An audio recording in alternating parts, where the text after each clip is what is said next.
All right, folks, what is good? What's going on? What a game. That was a crazy, crazy game that just happened. The Atlanta Falcons beat the Carolina Panthers 37-34 in overtime. Shout out to Younghoe Koo.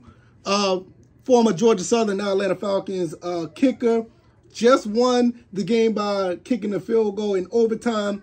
The Falcons played a pretty solid game. I mean, with the fact that the secondary is like out of whack, you know, all three starters that are out. We did have Cornell Armstrong, which, you know, Armstrong played pretty good. I will say that Armstrong played a pretty good game, and I'll give him credit. He did his job for the most part. Stopped a lot of things, but when it was time, like I said, this all season long, even when it goes to the Georgia Southern game, to the Falcons game. When it's time in fourth quarter, you need guys to make a play. You need guys to make plays or it's all for nothing. You can't coach that stuff. That stuff is based on straight instinct. And DJ Moore did that. DJ Moore did that with the 62-yard touchdown. PJ Walker did that, throwing the ball to him. And they looked like the game was over. You know who didn't do that? That kicker for the Panthers. Twice he missed the extra point and he missed a field goal. I don't know what to say about that. You know, it is what it is. You got to have players to step up when it's time. And when you want to talk about Mariota, listen, Marcus Mariota did not have the best game. He really didn't. But that long run in overtime really helped. You know, he ran the ball pretty well on that one. I think it was a 30-yard run or something like that. Really good run to keep the drive alive. And he made some pretty decent plays. Now, the interception that he threw at late in the game was not cool at all, which it was kind of like the same type of interception he threw in the beginning of the game. I don't know why this Falcons team is not trying to throw the ball deep to some of their bigger players. I know they tried one to Drake London. It didn't work. But for the most part, they're not really trying to go, you know, be aggressive with the other players. Like a Drake London or, hell, even Brian Edwards. I saw him catch a screen pass. Kyle Pitts, he had a pretty good day, but there's a lot of mediocre passes that's going to him. Nothing really far over the top. The 33-yard catch that he had was a lot of run after catch. Same thing with Damian Bird when he did have the touchdown. A lot of run after catch, which I think is more of not trusting Mariota, and I get it at this point.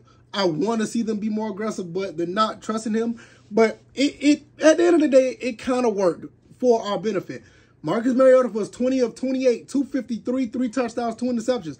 I'm going to be honest with you. I cannot be mad at the stat line. Even with the 2 interceptions, they were deep passes. They weren't necessarily like bad decisions. They were just deep passes to small receivers. You don't want to throw those type of passes to small receivers. Caleb Huntley, 16 carries for 91 yards. Tyler Algier only had 14 carries for 39. They pretty much stymied him. That's kind of interesting. Marcus Mariota also ran for 43 yards. Kyle Pitts, 5 catches for 80 yards, 1 touchdown.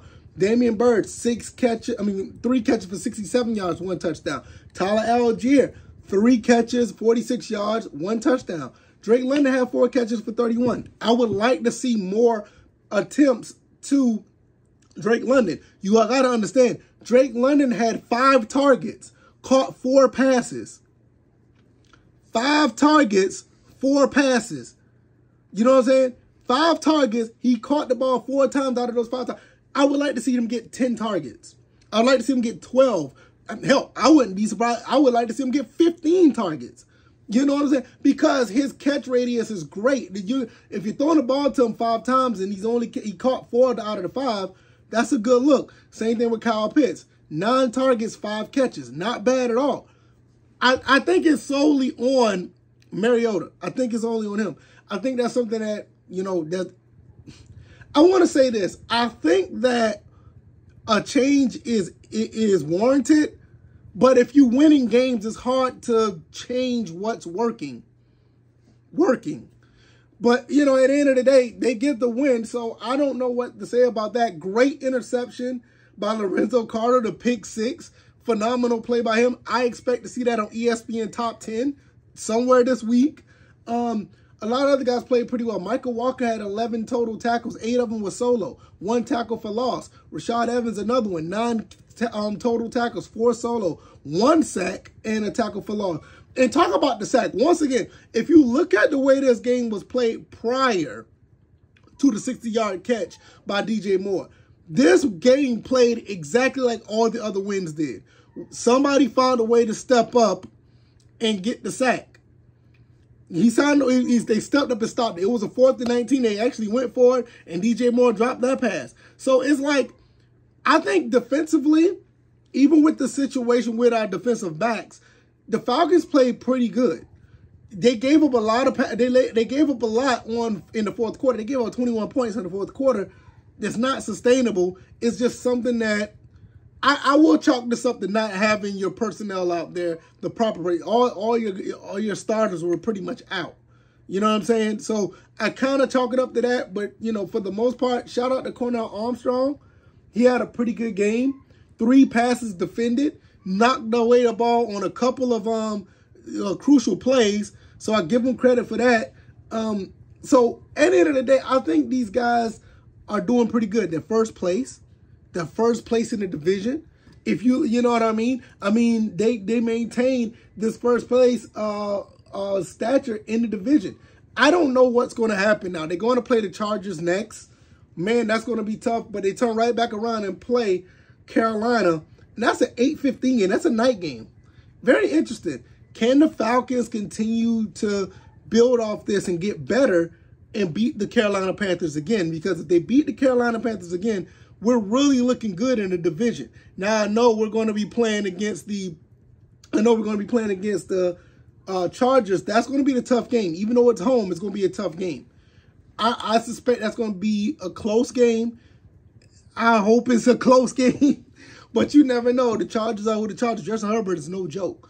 But we'll see. We're going to continue to watch this game. And please, if you don't mind, check out my show every week or every weekday, Monday through Friday, the First and Frame Rate Show. We talk about Atlanta Falcons and Georgia Southern football. And we're going to talk more into this going in the next couple of weeks because these next 2 games are really crucial. So hopefully you guys enjoyed this video. Thank you guys for watching. The Falcons are in first place. They beat the Panthers 37-34. Whew, this was a tough one. This was a tough one. I don't know what what's going to say about the Chargers game. But if we can win against the Panthers once again, we're going to be in really good shape. All right, y'all. I'm going to get out of here. See you guys on the next one. Thank you guys for watching. And y'all take it easy. Y'all be blessed. Peace.